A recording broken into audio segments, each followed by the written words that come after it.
on arrive aujourd'hui à mesurer l'impact de la construction d'un bateau. Le premier impact et l'énorme impact, c'est l'impact en consommation d'énergie et du coup en CO2. Aujourd'hui, on est capable de dire, voilà, un bateau de course, ça va avoir tel impact. L'impact du bateau est essentiellement à la construction, puisqu'une fois que le bateau navigue, bateau à voile, on espère le faire naviguer avec le vent, il se déplace avec le vent et donc du coup, on utilise très peu d'énergie. Mais c'est vrai qu'à la construction, on a un impact qu'on essaye de mesurer, qu'on essaye de diminuer de bateau en bateau.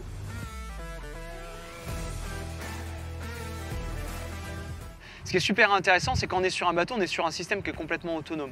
On doit générer l'énergie qu'on dépense. Donc il faut trouver un équilibre. Si on consomme beaucoup d'énergie, il faut produire beaucoup d'énergie. Si on en consomme un peu moins, on a besoin de moins produire.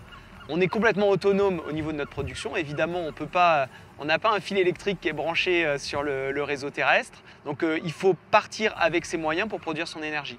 À bord du trimaran SVR Lazartigue, on a des panneaux solaires, des éoliennes, des hydrogénérateurs, donc une éolienne qui va être dans l'eau.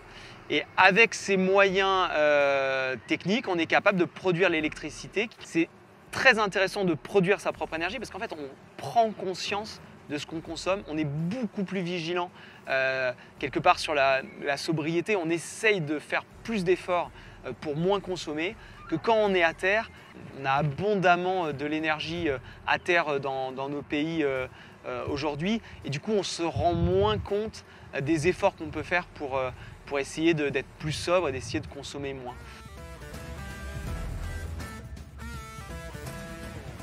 Si on génère des déchets, il faut arriver à les garder à bord, les trier. Alors éventuellement des déchets, on n'a pas de compost à bord du bateau, donc ce qui est vraiment complètement compostable, on le jette à l'eau. On essaie d'en avoir le minimum, parce que quelque part, tout ce qu'on prend en termes d'aliments, on essaie de tout manger. Donc on a en anticipation, avant le départ d'une course, du travail pour essayer de faire en sorte qu'on va créer le moins de déchets possible à bord du bateau. Et ensuite, les déchets, on va les trier, les empaqueter, pour les amener à l'arrivée dans les poubelles au moment d'arriver à terre. Ce qui est assez surprenant et assez fascinant, c'est que finalement, si on fait ce travail, on génère très peu de déchets. Un tour du monde, sur un trimaran qui va durer environ 40 jours, ça va être un grand sac poubelle. Ce qui est bien moins important que ce qu'on est capable de faire malheureusement à terre dans notre vie aujourd'hui. Alors paradoxalement, on est dans un milieu très humide, on est sur la mer, il y a de l'eau partout. Par contre, c'est de l'eau salée. Et c'est là où on se rend compte que si l'eau salée est relativement abondante sur notre planète, l'eau douce est un bien qui est beaucoup plus précieux. Et de la même façon, sur le bateau, il faut être autonome en eau. C'est-à-dire qu'on part soit avec une certaine quantité d'eau au départ, qui va nous servir pendant toute la course, ou on est capable de produire notre eau sur le bateau. On a un désalinisateur, donc on prend cette eau de mer et on la filtre et on la transforme en eau douce. Et par contre, pour faire cette filtration, on a besoin d'énergie. Donc on revient à la problématique d'autonomie en énergie, c'est-à-dire que cette énergie pour filtrer l'eau de mer en eau douce, il faut avoir suffisamment d'énergie, il faut produire notre énergie pour être ensuite autonome en eau douce.